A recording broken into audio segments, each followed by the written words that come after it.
صلاتك يا من ترنمت بثنائه ورق اللسان وتغنت بتهليله عنادل الكيان والصلاة والسلام على حبيب الرحمن أما بعد فقد قال النبي صلى الله تعالى عليه وسلم لا يؤمن عبد حتى أكون أحب إليه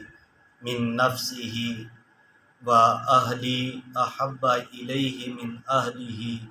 وعطرتي أحب إليه من عطرته وذاتي أحب إليه من ذاتي او کما قال النبی صلی اللہ تعالی علیہ وسلم۔ تلاوت کردہ حدیث مبارکہ میں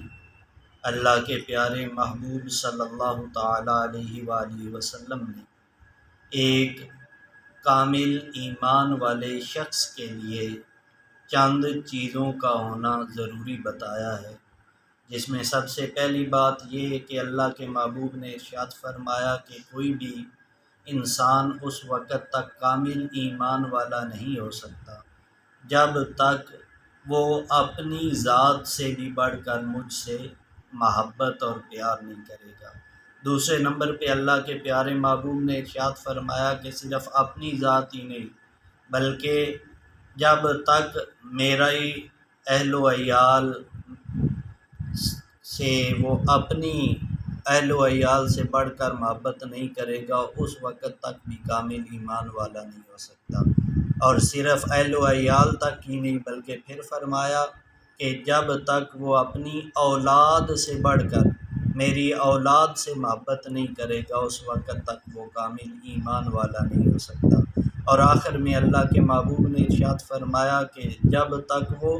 اپنی ذات سے بڑھ کر میری ذات سے محبت اور پیار نہیں کرتا تو اس وقت تک ایمان والا نہیں ہو سکتا۔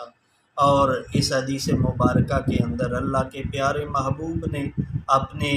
اہل و عیال اپنی اہل بیت کی محبت کو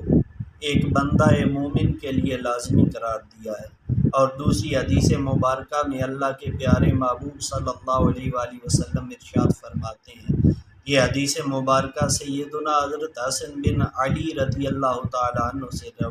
روایت ہے۔ اللہ کے محبوب نے ارشاد فرمایا کہ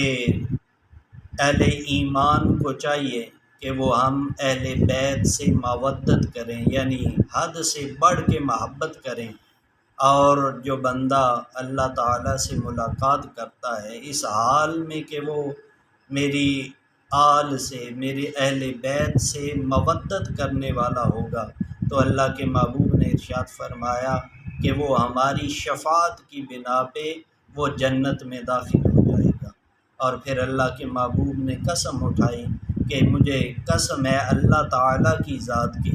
کہ کوئی بھی انسان اپنے عمل کی بنا پہ جنت میں نہیں جائے گا یہاں تک کہ وہ ہمارے حق کو پہلے پہچانے۔ جب وہ ہمارے حق کو پہچان لے گا اس کے بعد وہ اپنے عمل کی بنا پہ بھی جنت میں جا سکے گا۔ اللہ کے حضور دعا ہے مالک کائنات